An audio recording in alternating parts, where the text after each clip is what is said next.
Allez les gars, il faut qu'on ramène de l'argent aujourd'hui. Faites attention en descendant, c'est dangereux les gars. Alexis, Tonton et Desmouteaux ont creusé ce puits à même la cour de leur maison.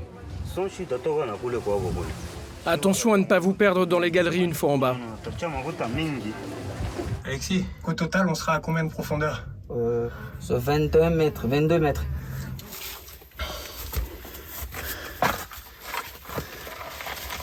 Chaque jour, il se faufile dans ces boyaux d'à peine 1 mètre de large.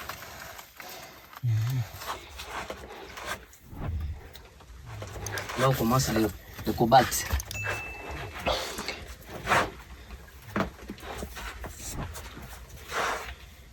Maigre rempart pour prévenir les éboulements.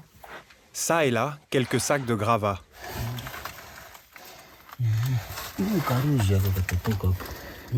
Qu'est-ce qu'il dit? Un petit fissure là-bas. Et c'est grave ça? Non, c'est pas grave. C'est pour cela qu'on met les sacs ici, pour soutenir le mur. Et ça soutient bien? Oui, ça se tient bien, oui. Là, ça peut pas s'effondrer? Non. Il y a encore à défendre ici. Ah, il y a encore... Wow. Non, ça ne fait rien. Ça fait rien. C'est quoi qui s'est écroulé là? Non, c'est ça. Il n'y a rien. Après 25 minutes de descente, à ramper dans un dédale de galerie, le filon de cobalt. Ouais.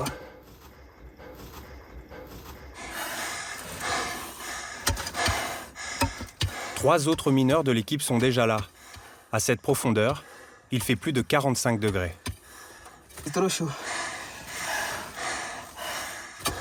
Ça, tout ça. Ouais. Vous voyez les noirs?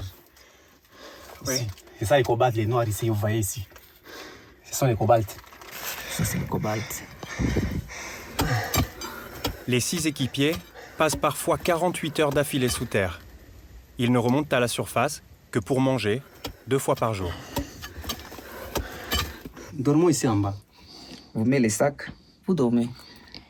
Pour 2 heures du temps, on réveille encore, on commence maintenant à travailler. Tu sais à quoi ça sert, toi, le cobalt? Là, je ne sais pas. Et toi, tonton, tu sais pas? Non, moi je ne sais pas. Non? Oui. Donc vous descendez tous les jours à la mine, mais vous savez pas pourquoi ça sert le cobalt? Oui. Le cobalt, un minerai essentiel à la fabrication des batteries de voitures électriques. Un or noir au cœur de la transition énergétique mondiale.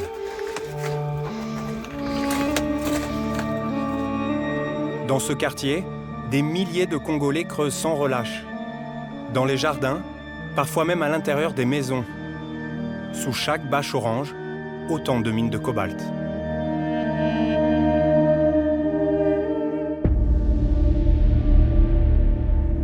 Juste à côté, ces immenses balafres dans la croûte terrestre. Les mines à ciel ouvert des grandes concessions étrangères, chinoises pour la quasi-totalité.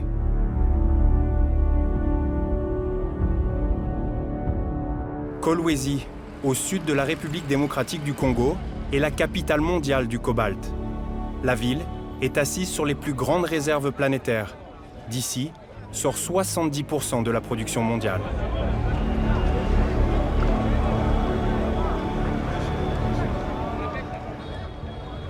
Partout, la demande explose. Mais cette ruée vers l'énergie du XXIe siècle n'est pas aussi propre qu'il y paraît.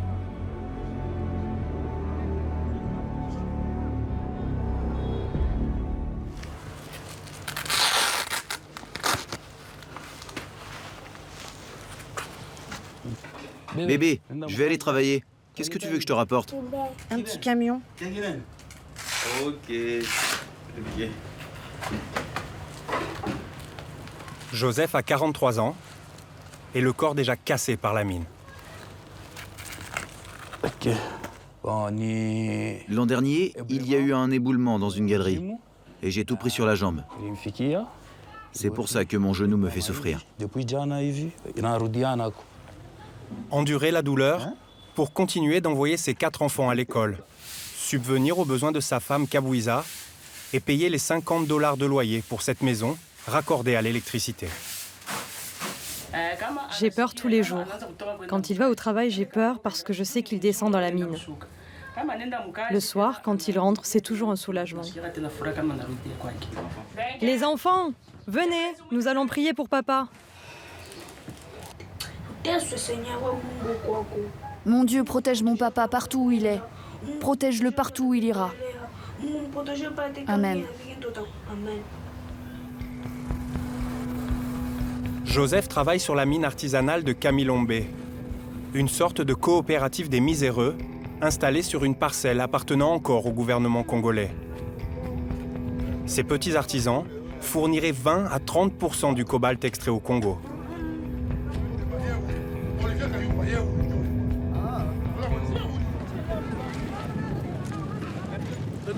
Il faut qu'on passe s'acheter des vêtements.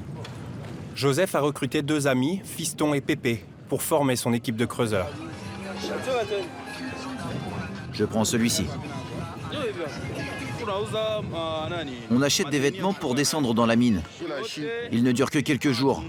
Après, on doit en racheter d'autres, au moins une fois par semaine. Elle coûte combien ta torche? 1 euro. Ok, alors 3 torches et 9 piles.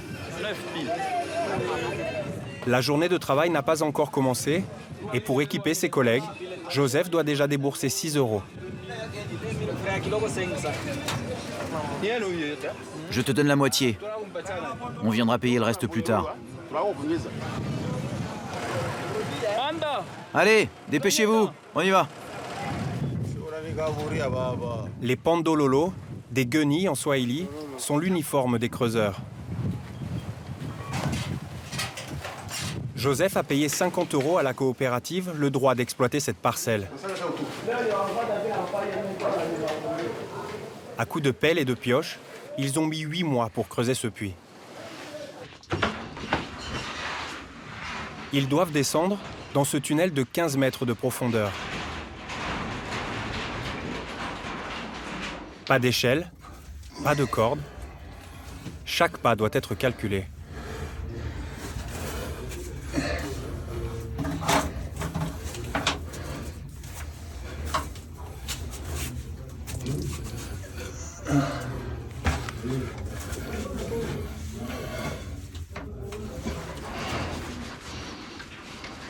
Si l'un glisse, il entraînera tous ses équipiers dans sa chute.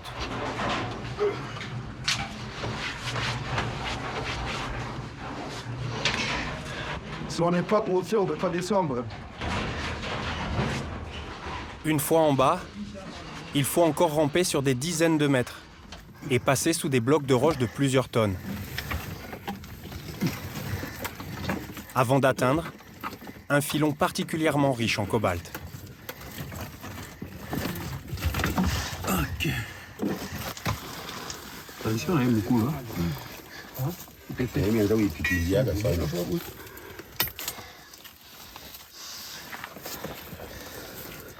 Alors où est-ce qu'il y a du cobalt ici? Tous les noirs sont de cobalt. Et puis des cobalts d'argile, ce sont des cobalts à forte teneur. Hein? Tu vois comme ça. Hein? C'est ce que vous essayez de privilégier? Ça, c'est les meilleurs. Donc ça, c'est une bonne qualité, le cobalt. Un filon qui peut leur rapporter plus d'argent, mais qui leur fait courir aussi plus de risques. L'argile dont est prisonnier le cobalt est extrêmement friable. Et là, si vous mettez un coup de pioche au mauvais endroit, tout peut s'écrouler? Oui, même si je peux voir qu'ici il y a du cobalt. Mais quand je comprends que c'est une zone déjà dangereuse, je ne peux pas travailler là-bas. Pierre, avec ce genre de boulot, hein, même quand tu sors le matin chez toi, tu n'as pas droit de dire à ta femme qu'on se reverra les soirs. Ça, tu n'as pas droit, puisque tu ne sais jamais. Tout peut t'arriver. C'est un boulot à gros risque. Tu as mis ta vie des conditions dans lesquelles on est en train de chercher des sous pour nourrir nos familles. Donc, c'est difficile, mais on n'a pas d'autre choix. Il faut le faire. Joseph, tu espères, toi, qu'un jour tu sortiras de la mine et que tu feras autre chose? Oui. Bon, je voulais que Dieu m'aide. Je trouve un peu d'argent. Oui, qui va m'aider de laisser ça. Au lieu de faire ce boulot, que je sois même un taximan. T'aimerais même travailler comme taxi? Par exemple. Tu es fatigué? Oui. En moyenne, les 3 mineurs remontent 150 kilos de minerai par jour.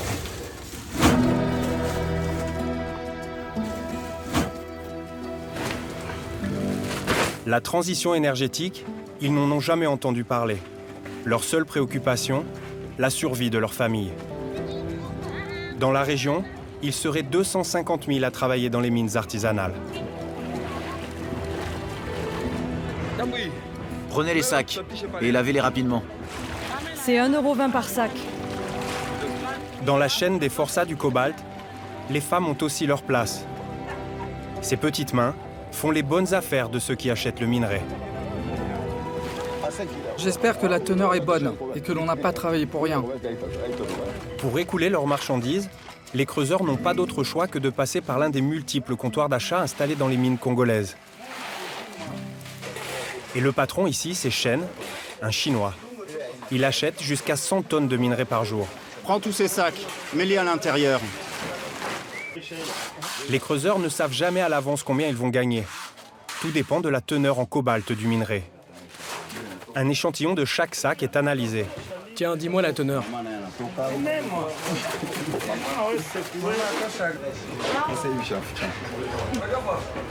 3%,42. Donc là, maintenant, je dois d'abord consulter les grilles, voir les prix qui est déjà affiché là-bas, les 3%. Entre la teneur en cobalt la plus faible et la plus élevée, les prix sont multipliés par 10.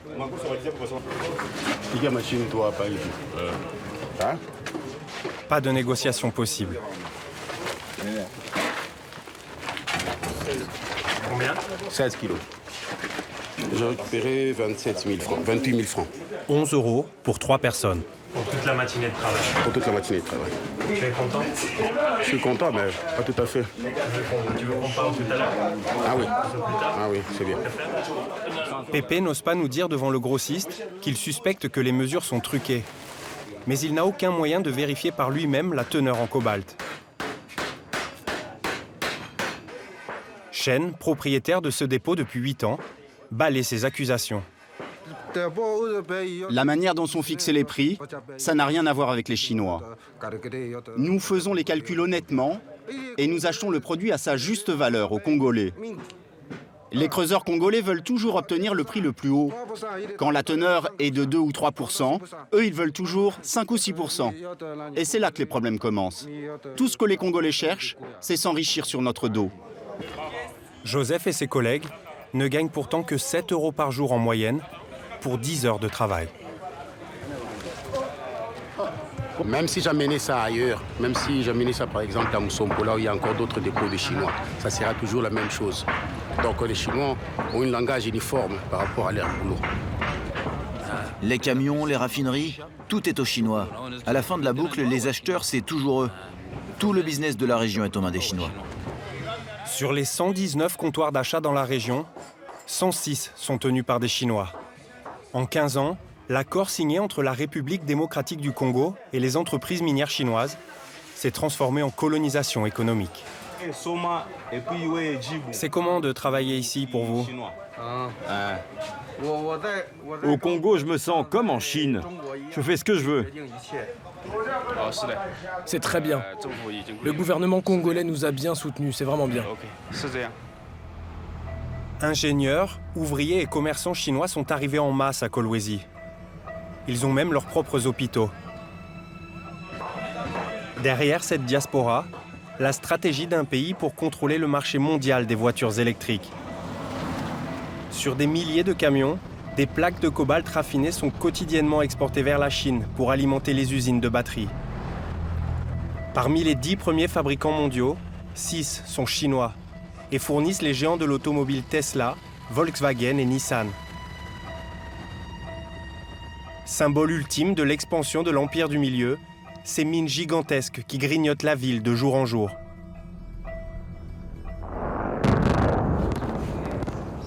Dans ce quartier, les familles vivent au rythme des détonations d'explosifs de la mine voisine. Aujourd'hui, ça va, c'est pas trop fort. C'est pas comme samedi dernier, on a été obligé de s'enfuir tellement l'explosion était proche et forte.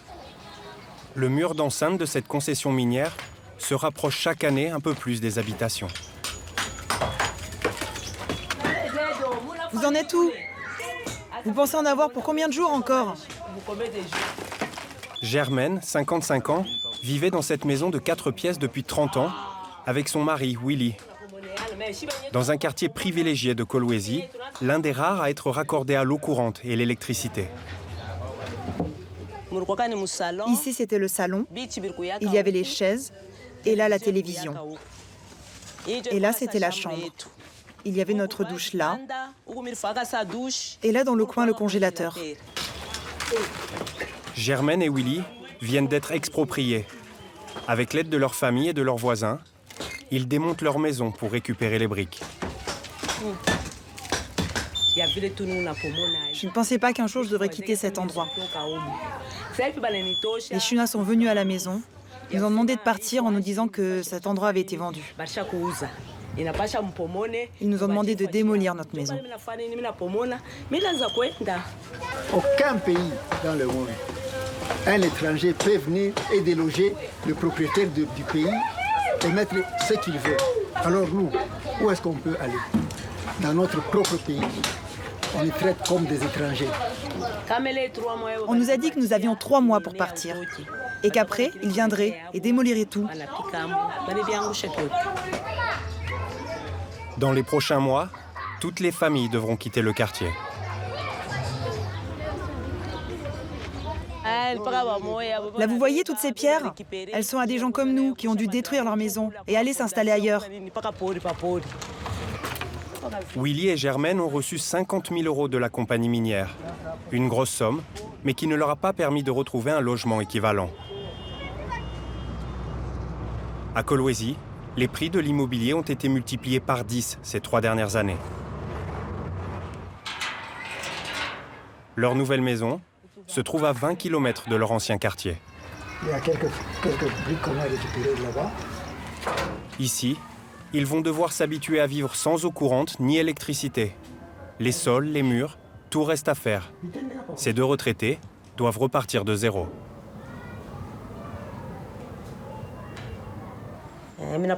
Ça, c'est nos réserves d'eau. Si on a de l'électricité un jour, je pourrais retrouver ma gazinière.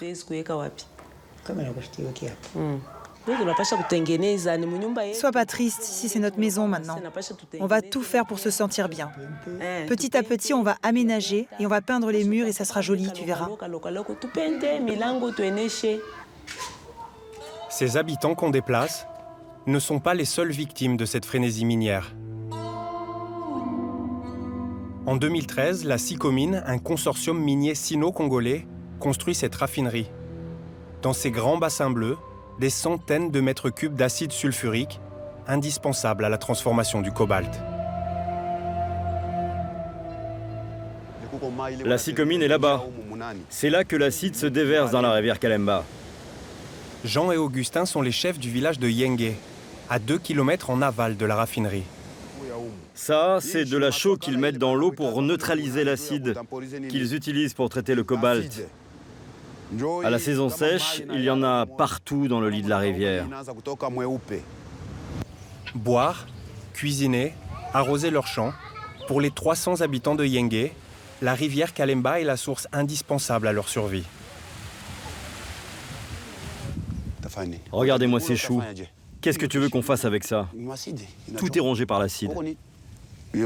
Là, c'est du manioc qu'on a planté il y a 2 ans. Arrache-en une, montre-leur. Il n'y a même pas de tubercules. La terre est complètement contaminée. On ne peut pas nourrir notre famille et on ne peut pas vendre ses légumes. Sinon, on va nous arrêter en nous disant que l'on empoisonne les gens. On ne peut même plus boire l'eau. Avant, il y avait des poissons dans la rivière. Maintenant, il n'y en a plus. Plus un poisson, plus rien. Les villageois de Yenge n'ont reçu aucune indemnisation. Seule compensation, la société minière a promis de leur construire une école et une citerne. Le cobalt, censé fournir une énergie propre, pollue l'eau et peut-être l'air, et pourrait affecter la santé des habitants. Dans les quartiers cernés par les mines, de plus en plus d'enfants présentent des malformations congénitales.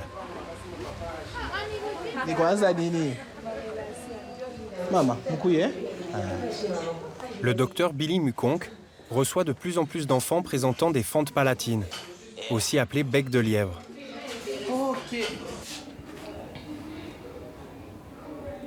Une fois passé au lycée, nyumbani kumukapata. Oui, à quelques mètres, là où passent les camions remplis de minerais. La petite Shekina est née il y a une semaine. Ruth, sa maman, subit depuis les colibés de certains voisins qui la disent victime de sorcellerie. Malformation ikifike ni chuki ya bantu hapana. Ushikwe na ile huzuni sana, s'il te plaît. Hapana kuri. Shekina sera opérée gratuitement grâce à la fondation du docteur Mukonk. Sawa. Kote ya roho yake unapika bien, Ce médecin a aussi recensé un nombre préoccupant d'encéphalites, d'atrophies des membres et de pieds-bots. Pour lui, les mines seraient directement responsables. Dans les lieux où la famille avec enfants malformés habite, alors nous avons constaté vraiment un taux élevé à métaux lourds dans les sangs et dans les urines. On a conclu que ces taux élevés en métaux lourds est 4 fois plus la normale que toutes les valeurs universelles standards. Ok. Oh. Ruth et sa famille voudraient déménager le plus loin possible des grandes mines industrielles. Le 7e jour, on engage à presque 400 grammes. D'autres, au contraire, prennent tous les risques pour s'y introduire illégalement. À chaque coucher du soleil, le même balai. Des groupes d'adolescents défient les agents de sécurité, tous armés, pour voler quelques pépites de cobalt.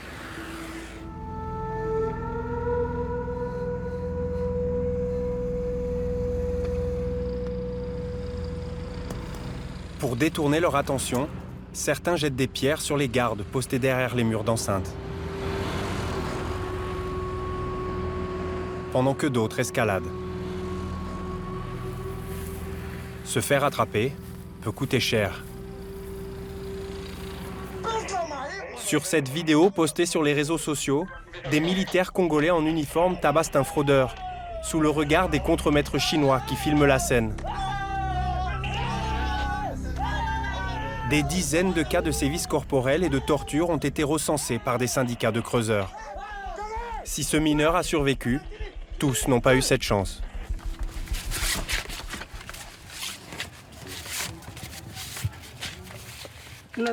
Je cherche des photos de mon fils. Voilà, ça c'est mon fils. Il a été tué par balle et à côté c'est son frère. Tous les jours, les deux fils de Déborah franchissaient le mur d'enceinte pour quelques kilos de minerais. Un soir, ils sont repérés par les policiers. Ils tentent de s'enfuir. Desquin est touché d'une balle dans le dos, sous les yeux de Steve. Mon frère gémissait, du sang coulait. J'étais paniqué. J'ai commencé à pleurer. J'étais perdu. En voyant mon frère tomber, je me suis dirigé vers le policier. Et il a pointé son arme vers moi. Alors je suis parti le plus vite possible. Desquin meurt 1 heure plus tard à l'hôpital. À 23 ans, il laisse derrière lui une femme et 2 bébés. Nos enfants ne peuvent pas mourir comme ça. Nous, en tant que Congolais, ça nous fait très mal au cœur. On ne peut pas avoir de projet pour nos enfants. Toute l'économie appartient aux Chinois, comme au temps des Belges et des coups de fouet. On doit souffrir pour réussir à se mettre quelque chose sous la dent. Le policier qui a tué Desquin n'a jamais été inquiété. À Kolwezi, les industriels miniers creusent au milieu d'un océan de misère. Les 3/4 de la population locale vivent sous le seuil de pauvreté. Même les plus petites mains rejoignent le marché parallèle du cobalt. Attrape les blocs qui sont là-bas et casse-les. Christian, casse-moi ces cailloux.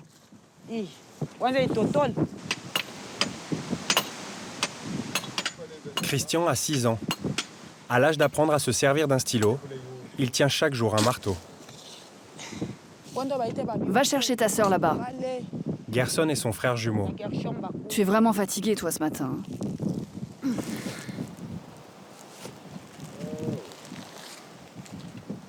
Apporte ce sac et reviens en prendre un autre.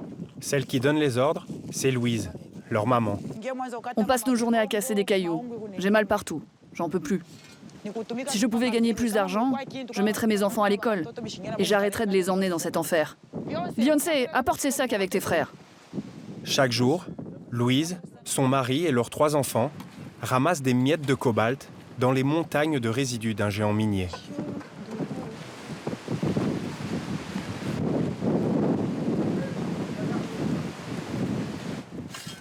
Il n'y a vraiment rien ici. Ces cailloux ne valent rien. Il y a des jours où l'on ramasse à peine de quoi gagner 2 €. Je vous assure, on n'a pas d'autre choix que d'amener nos enfants ici pour réussir à survivre. Une enfance à respirer la poussière, assommée par le soleil. Mets ça sur tes épaules et vas-y. Selon les Nations Unies, 40 000 enfants travailleraient dans les mines de cobalt au Congo. À 12 ans, Beyoncé, elle, a déjà passé un quart de sa vie dans la mine. Tu es déjà allé à l'école? Non, c'est trop cher. Tu aimerais faire quoi plus tard? Médecin. Moi, homme de ménage. Les industriels miniers n'aiment pas que l'on fouille dans leurs poubelles, ces terrils dont ils restent propriétaires. Quand les gardes arrivent, on doit s'enfuir. Moi, je peux courir vite. Mais les enfants ne peuvent pas. Et parfois, ils attrapent même les enfants. Je suis obligée de prendre les plus petits dans mes bras et ma fille court derrière moi. Comme les creuseurs artisanaux, Louise est obligée de vendre son minerai à des dépôts tenus par des Chinois. Elle a gagné 2,30 € aujourd'hui.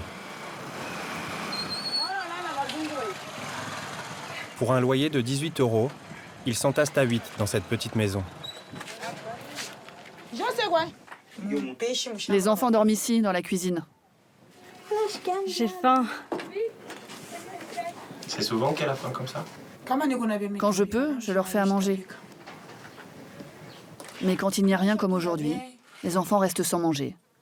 J'aimerais vivre mieux, faire mon ménage, préparer à manger tous les jours pour mes enfants, les voir se reposer, faire leurs devoirs en rentrant de l'école et aller dormir tranquillement, avoir une vie heureuse où j'entendrai mes enfants rire plus souvent.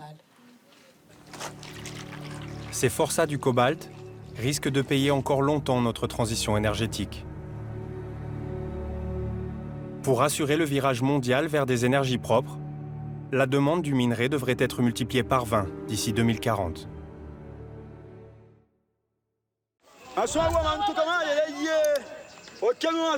Le bateau arrive!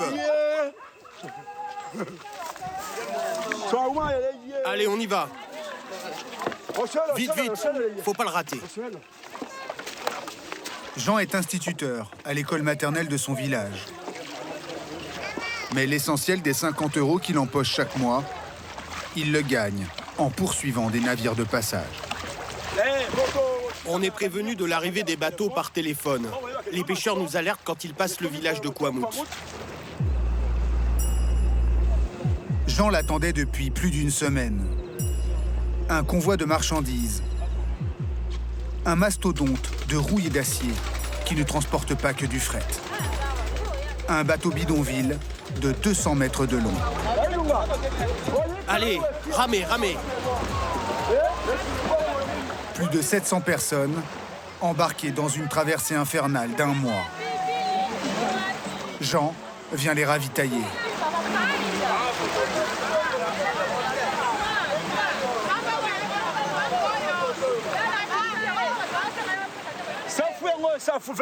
Qui veut des prunes? 200 francs les 15. Quoi? Mais c'est trop cher! Des familles entières campent au milieu de la cargaison, dans une insalubrité totale. Bah bien sûr que c'est mauvais de boire l'eau du fleuve. Mais bon, je vais pas en mourir. Dans une promiscuité délirante, certains vivent et dorment à quelques centimètres du bord. C'est très dangereux. Le soir, on étale notre matelas Ma sœur dort avec son fils dans les bras et moi je me mets dans l'autre sens. Ces hommes et ces femmes n'ont pas le choix. En République démocratique du Congo, le fleuve est l'unique moyen de transporter hommes et marchandises d'un bout à l'autre du pays. Aucune route ne traverse les 1700 km de forêt équatoriale.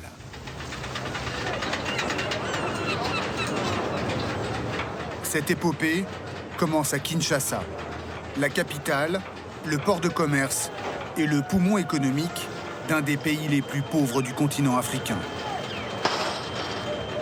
On y charge encore toutes les marchandises à dos d'homme.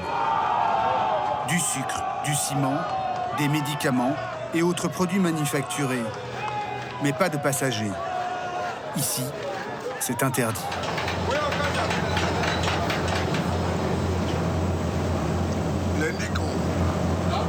Lundi le 11. Le convoi, composé de 5 barges, appareille avec 25 000 tonnes de fret dans ses cales et des engins de chantier sur le pont. Les passagers attendent à 10 km de la capitale. Pour leur permettre d'embarquer, le bateau fait escale pour la nuit dans un marais, attaché à un arbre.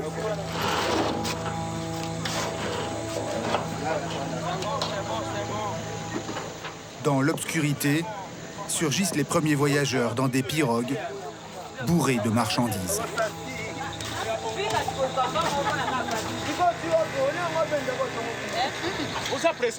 Pourquoi tu nous presses là? Si on tombe à l'eau, on est mort. Tu sais nager, toi, peut-être? On y va.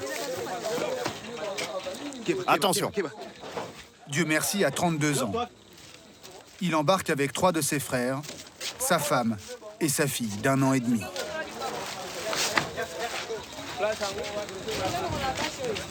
Simba. Vas-y, attrape. Doucement, doucement. T'inquiète pas, on va ranger après. Reste calme. Comme la plupart des passagers, Dieu merci et sa famille sont commerçants. Ils partent vendre une cargaison de casseroles, de bouteilles d'alcool et bien d'autres choses aux confins du pays. Ce commerce, c'est toute notre vie. On a laissé notre famille et on part gagner de quoi vivre. Quand on embarque, il faut être très vigilant. Parce qu'il y a plein de voleurs qui rôdent en pirogue.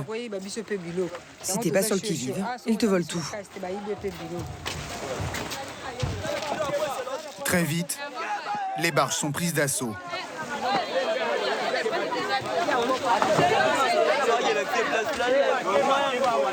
Chaque centimètre carré est investi à la hâte.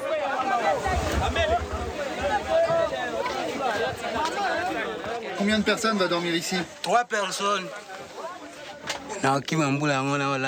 Sous ce camion, au moins, on dormira à l'abri de la pluie.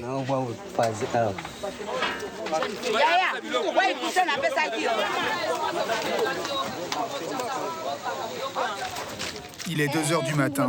Ah, je suis crevée. Dieu merci et sa famille se couchent. Le chargement se poursuivra jusqu'à l'aube. Non mais t'as vu comment elle penche la barge? Mais patron, les passagers n'écoutent rien. Richard Embo est le commandant. Mais vous chargez ça n'importe comment! Bande d'abrutis! Allez, bougez-vous les gars, on n'est pas à l'hôtel.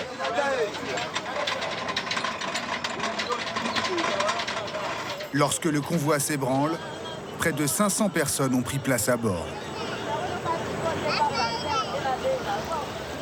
Pour Dieu merci, c'est la routine. Il fait 3 à 4 voyages par an depuis une dizaine d'années. Allez, on replie le matelas. Dieu merci n'attend jamais d'être arrivé à destination pour faire du business. Dès le réveil, il installe sa petite boutique. Le matin, il y a plus de clients. Donc le premier qui ouvre fait plus d'argent. Du lait en poudre, du savon, des piles électriques, de l'alcool. Le peu qu'il gagne à bord lui permet de nourrir sa famille pendant les 4 semaines de navigation. La petite, c'est son premier voyage. Le temps va lui sembler long. Elle va devoir rester assise. Pourquoi tu pleures? T'as faim? Je vais aller te chercher un beignet. Du jour au lendemain, un petit village s'est installé avec des dizaines d'échoppes. Combien tu vends tes boîtes de tomates? 300 francs. J'ai fait des beignets, mais personne m'en achète. Mets-moi un sachet.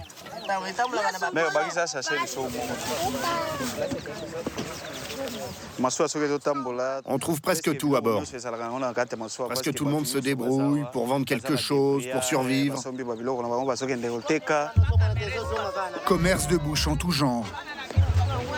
Ça, c'est une tête de bois grillée. Chausseurs d'occasion, tendance locale. Un barbier. Des lavandières. Et même un quincaillier. Combien le cahier? Le plus gros business à bord, c'est sans aucun doute celui des boissons fraîches. Mets-moi 2 sachets d'eau minérale, s'il te plaît.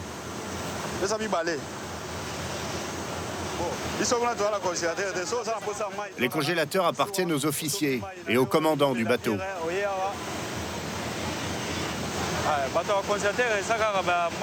Ils ont toujours de l'électricité grâce au moteur. Les passagers qui veulent une boisson fraîche sont obligés de les acheter ici. Le commandant, il fait beaucoup d'argent, lui. Ce petit à côté permet au commandant de doubler son salaire de 500 € par mois. Comme la plupart des marins, Richard Embo voyage d'habitude avec sa femme. Cette fois, elle n'a pas pu embarquer car elle vient d'accoucher de leur 10e enfant. À la maison, je ne reste qu'une semaine, 10 jours. Et le reste du temps, c'est pour faire le travail. Votre femme, elle ne vous manque pas? Non, non. Mais le commandant ne peut pas voyager seul. Alors sa belle-mère a remplacé son épouse. Voyager seul, le capitaine du bateau. Est-ce que vous aurez le temps tout simplement de faire la cuisine, la vaisselle, et puis tout ça? C'est un peu difficile. Laver les habits, il n'y aura pas de temps. Votre femme, elle préfère que vous ne soyez pas tout seul, quoi. Et d'abord, c'est pour garantir ma sécurité. Du côté prostitution, tout ça. Comment ça? Hein? Je comprends pas. Le bateau est plein de femmes. Si vous voyagez seul, vous risquerez peut-être de tomber. Vous risqueriez de tomber dans les bras d'une autre femme. Exactement. À bord, l'espace vaut de l'or. Car sur les barges, il se réduit à mesure qu'embarquent toujours plus de passagers.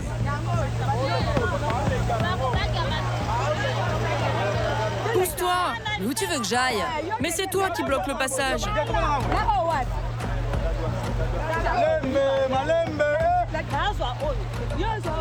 Accrochez les sacs en hauteur et perdez pas de place. Les matelots censés organiser le chargement sont complètement dépassés. Il n'y a plus de place, mais on dit aux gens qu'il n'y a plus de place, mais on ne peut pas les forcer de ne plus monter. Ils sont en train de monter par leur propre force. On ne refuse personne, mais on fait payer tout le monde. T'as combien de sacs là? 1, 2, 3, 4. 4. Les autres derrière, c'est pas à toi. Sido et ses assistants sont chargés de l'encaissement et de contenir le mécontentement des passagers. Vous êtes sur une embarcation privée, il faut payer le billet. C'est 8 € par personne. C'est ça. D'accord, mais vous allez pas me facturer les sacs? Ce sont mes effets personnels. Il me fait marrer, lui. C'est des sacs de farine, ça. Tu fais du business, donc tu payes une taxe en plus. Nixon, écrivez, non? Ceux qui n'ont pas les moyens de payer sont saisis d'une partie de leurs marchandises. Et le tarif est le même pour tout le monde, quel que soit l'emplacement. Certains vivent et dorment plus de 3 semaines à côté du moteur. On ne s'y entend pas parler. D'autres ont trouvé un abri entre des ballots de marchandises. On est 4 là. On mange et on dort ici. Les emplacements les plus dangereux sont sur les coursives. Embarqués parmi les derniers, Sylvie, son fils Léon et sa sœur Adrienne n'ont pas eu le choix. Vous allez dormir où avec le petit? Ici. Là, ici même, ici? Il a une année. C'est très très dangereux pour les petits. Il n'y a pas de place. Nous sommes des cascadeurs. Ce serait très difficile pour nous. Si la pluie commence, nous allons souffrir. Nous n'avons même pas le sauvetage, nous n'avons pas le parapluie, pas de moustiquaires, tel qu'on est là. Adrienne ne sait pas nager, tout comme Dieu merci et l'immense majorité des passagers.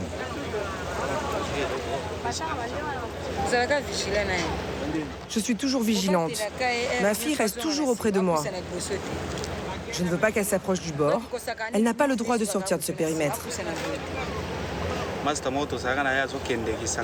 L'an dernier, j'ai un ami qui est mort noyé. On était partis ensemble de Kisangani. Et une nuit, à 4 h du matin, il est tombé quand on dormait. Le commandant a envoyé une pirogue, mais ils ne l'ont pas retrouvé. C'est allé très vite.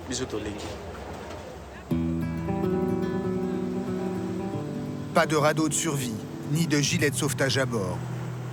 Aucun service public de secours sur le fleuve. La plupart des accidents se produisent lorsque les passagers font leurs besoins par-dessus bord. Il n'y a que 4 toilettes pour 700 personnes. En journée, les hommes se lavent à l'arrière. Les femmes, elles, attendent la tombée de la nuit.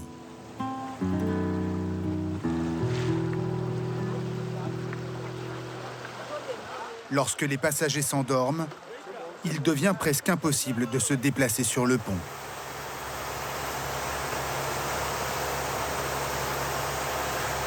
Plus rien ne bouge, ou presque.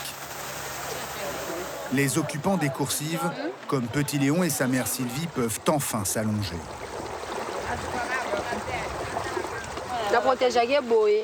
Pour ne pas qu'il tombe, je le prends comme ça. Je l'entoure avec mes bras.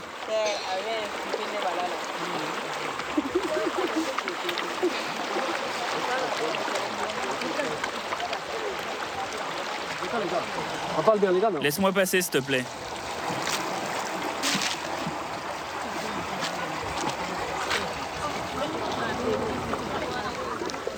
Pour diriger le navire dans l'obscurité, l'officier de quart s'efforce d'éclairer les berges.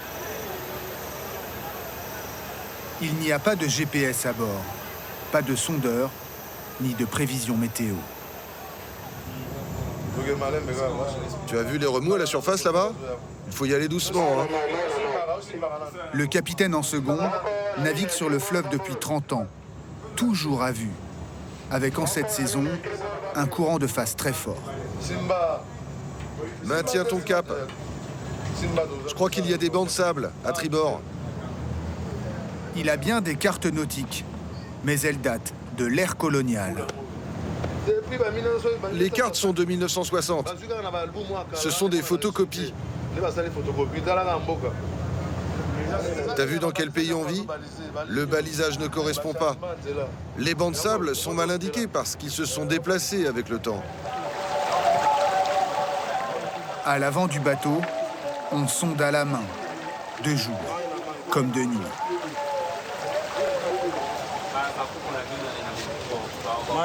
Il y a de l'eau. La seule chose sur laquelle les marins doivent pouvoir compter, c'est leur moteur. Ceux du remorqueur sont flambant neufs. C'est rarissime sur le fleuve Congo. L'immense majorité des embarcations qui s'y risquent sont propulsées par des engins d'un autre âge.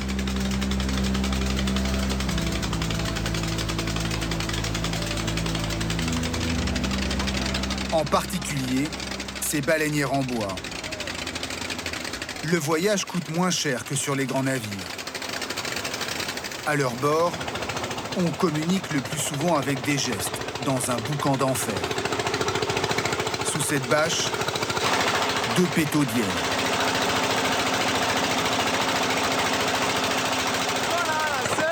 Le boulot du mécanicien en bas, c'est d'alimenter les moteurs en eau en permanence pour les refroidir.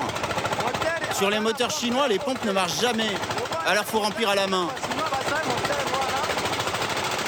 Forcément, sur ces rafiaux, on voyage à ses risques et périls. Venez nous aider! Au secours! À l'aide! Arrêtez-vous! Au milieu de nulle part, nous croisons un convoi en panne.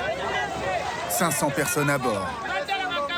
Ça fait 4 jours qu'on nous a abandonnés ici. Montrez à la télévision comment on nous traite dans ce pays. Depuis le départ, c'est panne sur panne sur panne. C'est l'enfer. L'armateur est un escroc.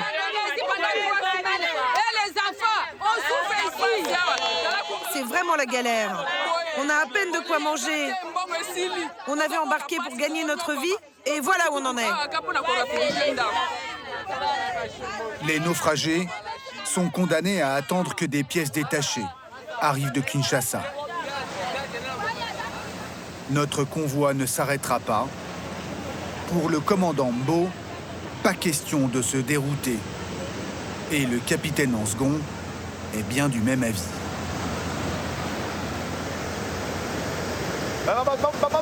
On peut pas sauver tout le monde. On doit continuer. On a beaucoup de routes à faire, nous aussi. Et le problème, c'est que des bateaux en panne, il y en a partout.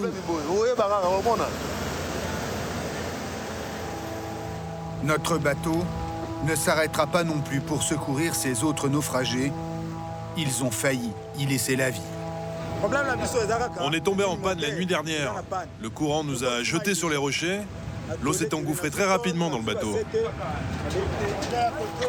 L'embarcation s'est échouée avec ses 80 passagers tout près du rivage. Par miracle, ils ont tous survécu et personne n'est blessé. C'était terrifiant. Heureusement qu'on a fait naufrage près du bord. Au milieu du fleuve, il y aurait eu plein de noyés. Le comble, c'est que ces infortunés en sont de leur poche pour payer des pêcheurs qui tentent de renflouer le rafio et réparer le moteur.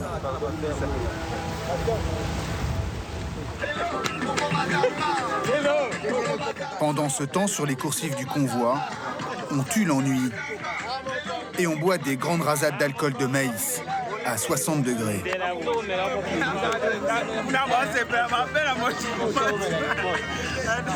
Fais pas ça, mon pote, aussi.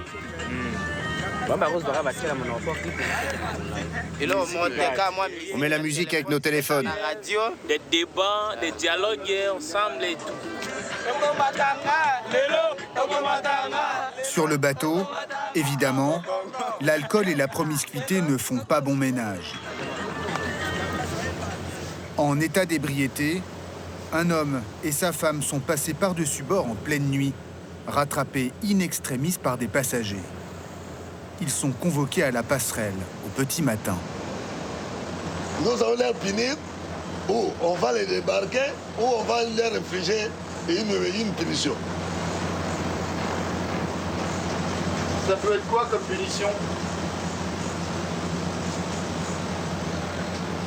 Quelques coups de fouet pour les corriger, de ne plus le refaire.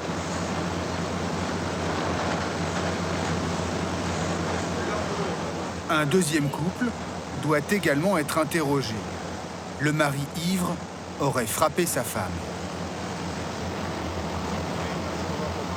Pour les juger, le commandant a fait appel à 2 autres voyageurs, un militaire et une policière, qui ont revêtu l'uniforme pour l'occasion. Ça, c'était très dangereux. De quel droit tu bats ta femme à bord? Je n'ai pas battu ma femme, je l'ai juste réprimandée. Je ne bats jamais les femmes, moi. Mais tu reconnais que tu t'es mal comporté parce que tu étais ivre? Mais non, vous voyez qu'elle n'est pas blessée. Venez ici, madame. C'est quoi ce bleu là sur le bras? T'appelles ça une blessure, ça? Commence pas. Qu'est-ce que c'est que ce bleu? Et le cocard, là? Cette cicatrice, je me suis cognée toute seule. Il t'a frappé, oui ou non? Écoutez, je vous demande en notre nom à tous les deux de nous pardonner. Ne nous débarquez pas, s'il vous plaît. Je m'aplatis devant vous et implore votre pardon. Mettez-vous sur le côté. C'est le tour du couple tombé à l'eau de passer à la questionnette. Vous vous êtes bagarré avant de tomber à l'eau? C'est elle qui m'a arraché le sac des mains. J'ai perdu l'équilibre. Alors je me suis agrippé à elle et on est tombés tous les deux dans l'eau. Tu devais avoir pas mal picolé quand même. Oui, j'avais bu. Ta femme aussi? Elle aussi. Et vous êtes sur un navire? Gardez vos disputes à la maison. Ou alors attendez d'être arrivé à destination pour vous bagarrer. Votre comportement est inadmissible. Commandant, c'est pas nécessaire de les débarquer. Je suggère de leur infliger une amende pour vous dédommager.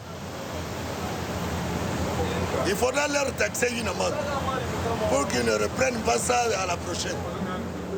Le montant de l'amende n'a pas été fixé par le tribunal.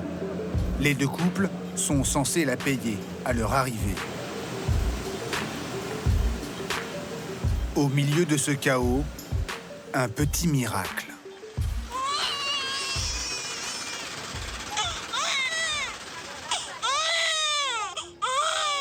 Une petite fille prend son premier bain dans l'eau du fleuve. Elle est venue au monde au milieu de la nuit. Elle s'appelle Sarah, comme sa mère, qui a accouché ici même.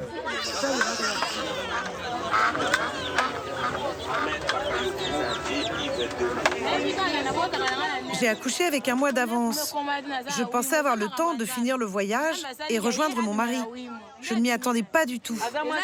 Mais bon, c'est la volonté de Dieu.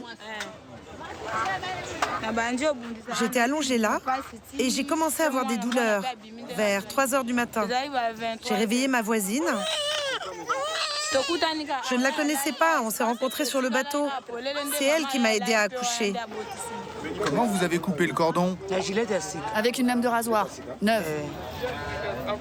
Et pour le ligaturer? Avec du fil de machine. De machine à coudre? Oui, c'est ça. Parmi les passagers, un étudiant infirmier vend ses services. 3 € la consultation. Qu'est-ce que vous pensez, docteur? Non, c'est bien, ça marche. Dans une hygiène précaire, dans ma poche, là. Attrape le bistouri. L'infirmier va délivrer les premiers soins au nouveau-né. Je vais couper le cordon parce qu'il est trop long. Ne vous inquiétez pas, ça ne lui fera pas mal.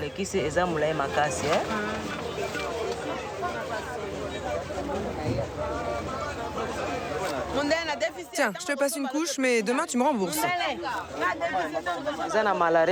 Ton bébé, ne le lave pas dans l'eau du fleuve.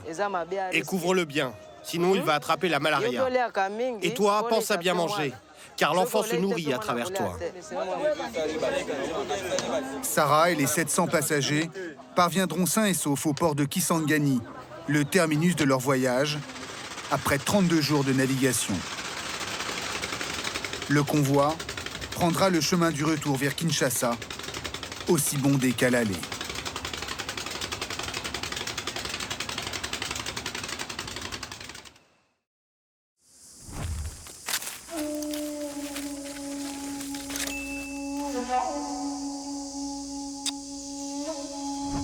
Comme tous les pygmées, Patrick est un chasseur hors pair. Dans la forêt équatoriale congolaise, il se déplace sans carte ni boussole.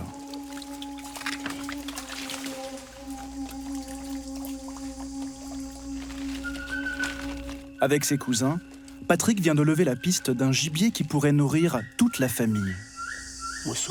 Ça, c'est des crottes d'antilope rouge. Elle vient juste de passer.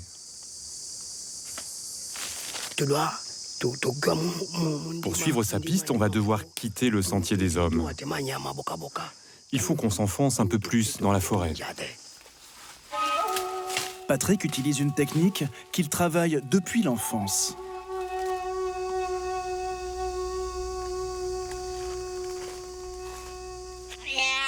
Il attire l'antilope en imitant son cri.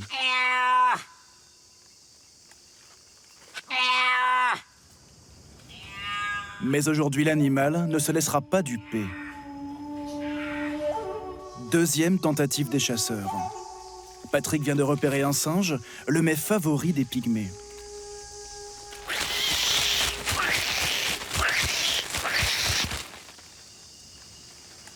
Mais leur proie s'échappe aussitôt. Ils n'ont même pas eu le temps d'armer leur fusil. Heureusement, les pygmées trouvent toujours dans leur forêt de quoi se nourrir. Quitte à partir aux champignons, ils ne rentreront pas bredouilles.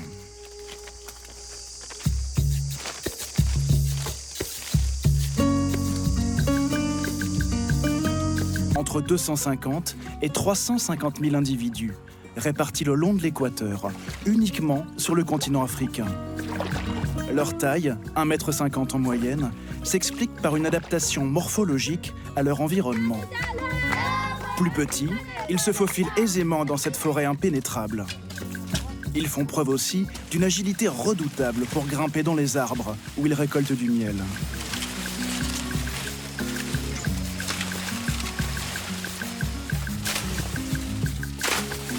Aujourd'hui, l'exploitation forestière et l'avancée des terres agricoles grignotent leur espace vital.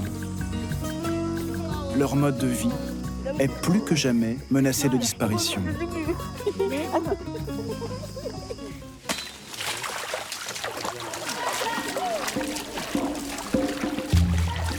C'est une longue marche en famille, comme les pygmées en font toute l'année, d'un campement à l'autre, au gré des activités saisonnières. Ils sont une trentaine, femmes et enfants en tête. Avec un peu trop d'enthousiasme, au goût du patriarche Mbamé. Personne ne connaît cette forêt aussi bien que moi. C'est à moi de marcher devant. Vous croyez qu'on aura à manger ce soir avec le boucan que vous faites? Vous faites fuir tous les animaux. Ça y est, c'est encore Mandela qui a fait trop de bruit et on se fait tous disputer. Ces 2 derniers mois, ils ont vécu de la pêche autour d'un lac. Les réserves en poissons s'amenuisant, ils repartent au cœur de la forêt.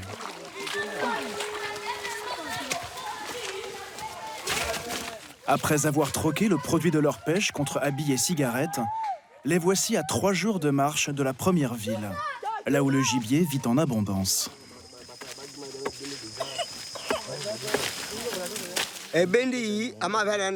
Ici, tout le monde mangera à sa faim. Les femmes vont aller à la cueillette et nous à la chasse. Ce sont nos ancêtres qui ont trouvé cet endroit et personne d'autre ne peut y venir. Nous, on l'appelle Pembe, la source. À chaque fois, il faut reconstruire les huttes, qu'on appelle mangoulou. Des jeunes pousses d'arbres et des feuilles de marantacée, une plante tropicale, assurent à cet habitat nomade une étanchéité totale. Bien serrés, un couple et 3 à 4 enfants peuvent y dormir en toute intimité.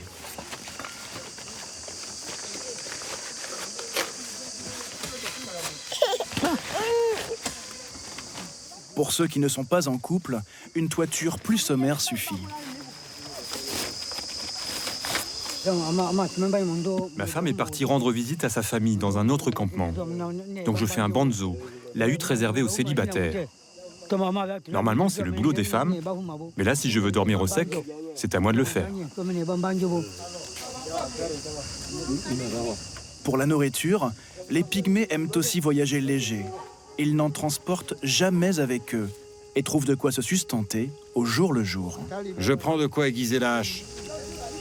À peine arrivés, les hommes partent à la chasse, sous la conduite d'Mbamé.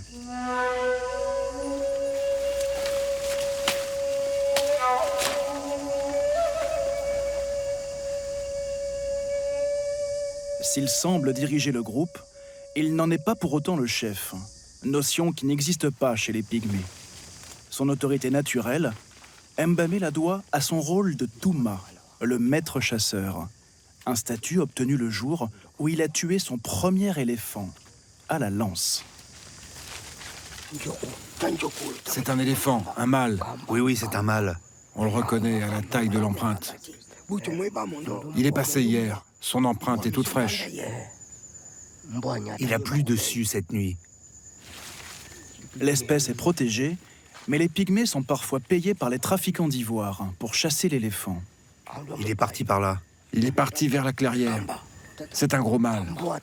Il est balèze. Tu as vu la taille du passage qu'il s'est frayé?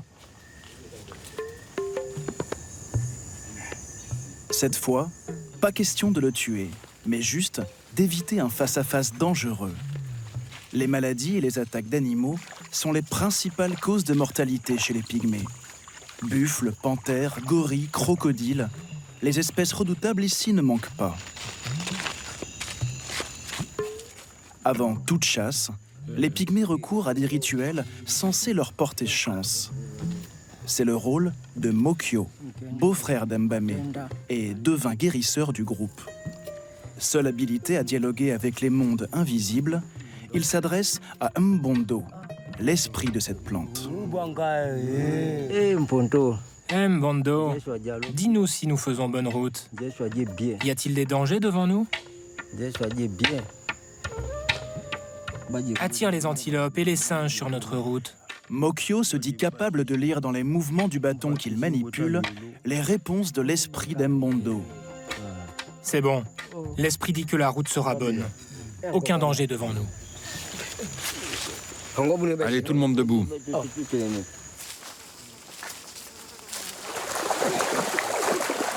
Pendant ce temps-là, à la rivière, femmes et enfants font leur toilette quotidienne.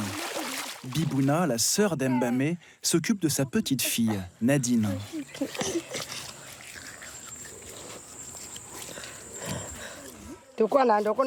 Ça, c'est une plante qui s'appelle ndoulou. On s'en sert comme savon. Avec, on lave aussi nos habits ou les marmites.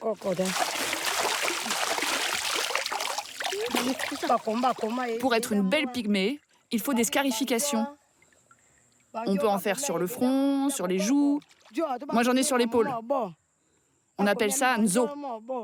Moi, je l'ai fait quand j'étais jeune, avec un morceau de fer. C'est notre façon d'être belle. Il y a aussi les dents taillées. On appelle ça sangué. Ça se fait avec un couteau. On tape tout doucement pour sculpter les dents. Comme les autres pygmées, Nadine ignore son âge. Elle a cédé à cette coquetterie quand ses dents définitives ont poussé.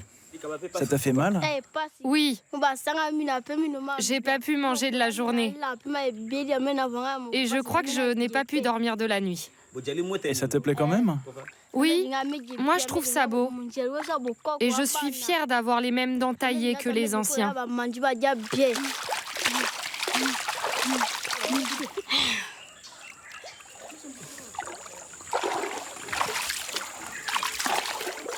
Au campement, tous attendent avec impatience le retour des chasseurs. La nuit va tomber et ils n'ont pour l'instant que quelques plantes bouillies à se mettre sous la dent. Jusqu'à ce que rentre Baba. Sur son épaule, 2 singes que les pygmées ont le droit de chasser.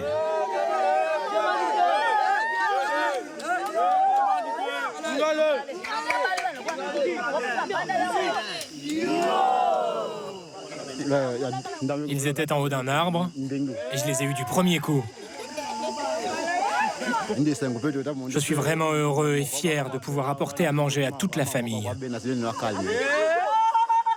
Baba est d'autant plus fier qu'il vient d'un autre groupe pygmée et passe en ce moment l'épreuve du Bokopé.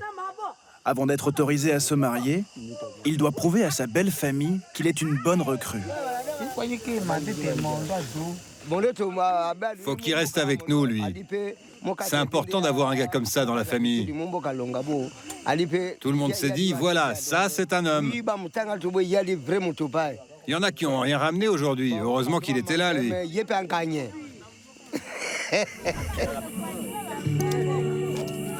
Cette viande rouge, au goût épicé, sera répartie équitablement entre tous les membres de la famille. C'est une règle d'or chez les pygmées. Personne ne doit s'endormir le ventre vide. Mais ces images d'harmonie avec la nature appartiendront peut-être bientôt au passé.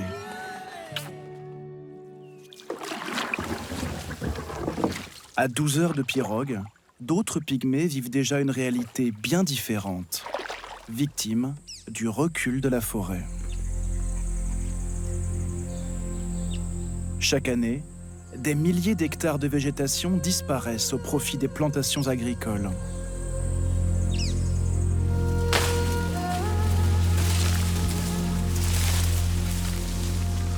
Mboloko est pygmée. Il y a quelques années, il vivait dans la forêt. Aujourd'hui, il se retrouve ouvrier agricole pour un Bantou, l'ethnie majoritaire du Congo. Ironie du sort, Mboloko est payé à déboiser son habitat naturel pour cultiver des bananes et du manioc. Nous, les pygmées, on ne s'installe pas n'importe où dans la forêt. On hérite d'un territoire où vivaient nos ancêtres. Mais mon coin à moi a été détruit par les Bantous. Ici, ils se sont accaparés tout ce qui était à nous.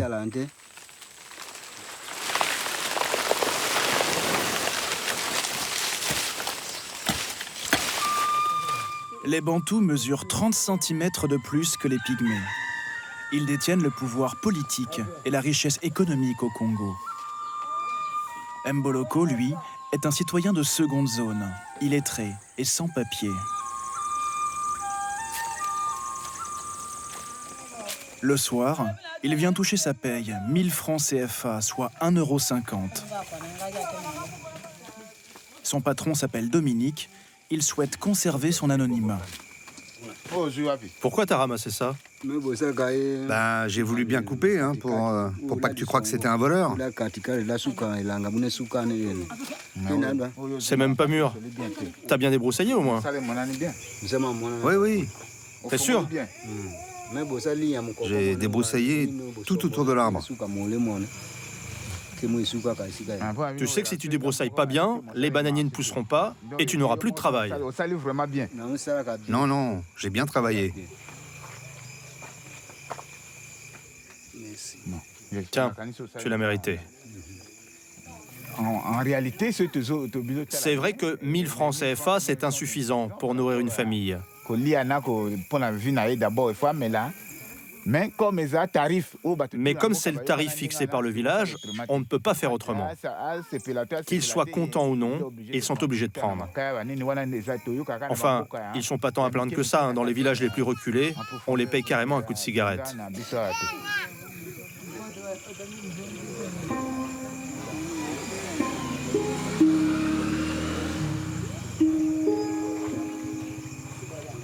Ce soir-là, Mboloko dépensera la moitié de sa paye en alcool. Un fléau majeur chez les pygmées qui ne vivent plus en forêt. Puis il rentrera chez lui, à la périphérie du village Bantou, dans cette maison en torchis qu'il partage avec sa femme, Thérèse, et leurs 3 enfants. J'ai travaillé à la plantation. Je n'ai rien ramené à manger. Tu as préparé quelque chose, toi? J'ai fait cuire un petit bout de poisson, mais il n'y a même pas d'accompagnement. On va encore s'endormir affamés, comme hier, comme avant-hier.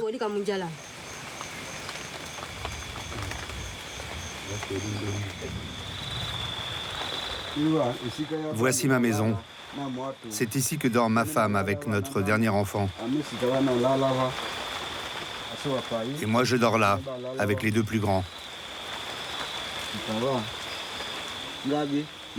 Gabé, réveille-toi. Réveille-toi. Laisse-le. Allez, on mange. On va mettre sa part de côté. Il mangera plus tard. Mboloko et sa femme ne pourraient plus retourner vivre en forêt. Ils n'ont plus de famille là-bas et leurs enfants seraient incapables de s'y adapter. Dans la forêt où j'ai grandi, c'était aussi compliqué pour se nourrir. Les Bantous avaient fait fuir tout le gibier. Alors autant être ici chez eux et chercher des petits boulots pour vivre mieux. Maintenant qu'on a quitté la forêt, il vaut mieux que les enfants aillent à l'école. Ils pourront trouver un boulot et nous aider. Il faut qu'ils apprennent à lire et écrire. Dans la forêt, il n'y a plus rien de bon pour eux.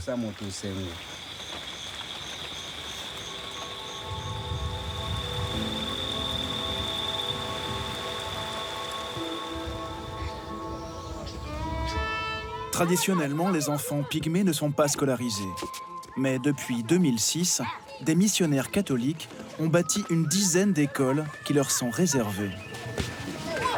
Ici, à Binganga, dans le nord du Congo, une centaine d'enfants pygmées apprennent à lire et écrire, sous la houlette de Clément Mitterrand, 37 ans, électricien de formation.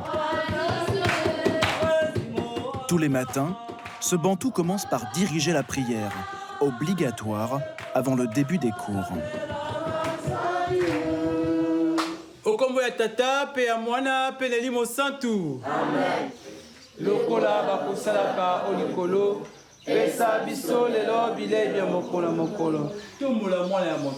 Le culte catholique, une nouveauté pour les pygmées qui sont à la fois monothéistes, ils croient en un dieu créateur de la forêt, mais aussi animistes. Ils croient en l'esprit de chaque animal, de chaque plante. L'acte du Christ. Selon Clément Mitterrand, les pygmées doivent également acquérir la conscience citoyenne. Tous les matins, la devise du Congo introduit le cours de lecture. République du Congo. Unité, travail, progrès. République du Congo. Unité, travail, progrès. La phrase qui précise, ça c'est une phrase réelle. Il va à l'école. Entourer le son où? Le son étudié, c'est où? Voilà. Les choses vont changer. Grâce à l'école? Grâce à l'école, parce qu'ils vont lire les lois du pays. Ils seront capables d'être indépendants. Oui, ils seront capables de chasser même les Bantous. Les Bantous sont en train d'exploiter les autochtones.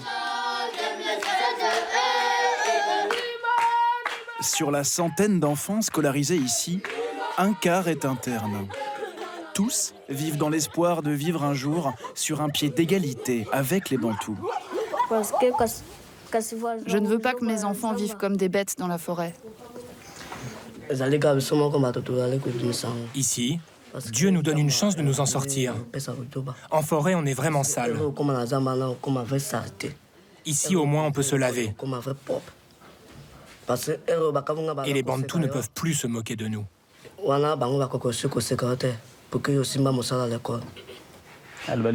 Que vous disent les Bantous? Ils disent qu'on est mal habillés. Comment ça? Ils disent qu'on marche pieds nus et qu'on dort par terre. La tradition pour nous, c'est fini. Ce qu'on veut, c'est aller à l'école pour que les Bantous nous respectent enfin.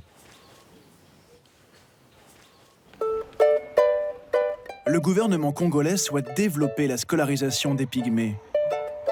Mais comment leur culture orale, qui se transmet de génération en génération, survivra-t-elle si les enfants passent 9 mois de l'année sans leurs parents?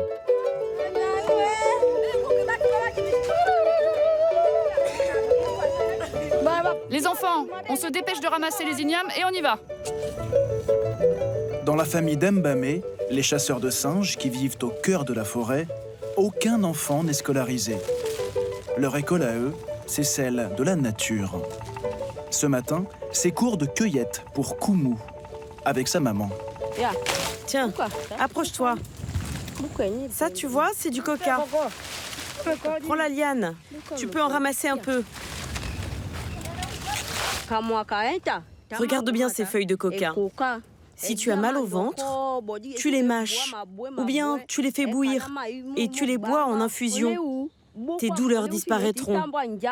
Je te montrerai aussi d'autres feuilles qui te serviront de filtre d'amour.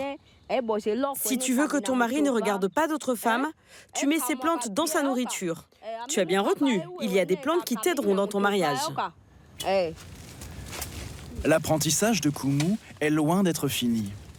Il lui faudra des années pour discerner dans cette immensité ce qui peut la sauver, comme cette liane à eau, de ce qui est dangereux.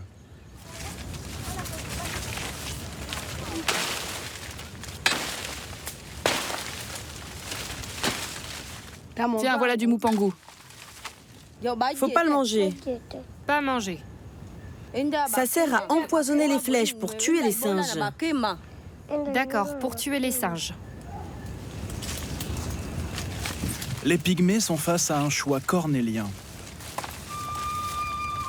S'enfoncer dans la jungle et tourner le dos au reste du monde, ou affronter les défis de la modernité, au risque de perdre leur savoir ancestral de peuple de la forêt.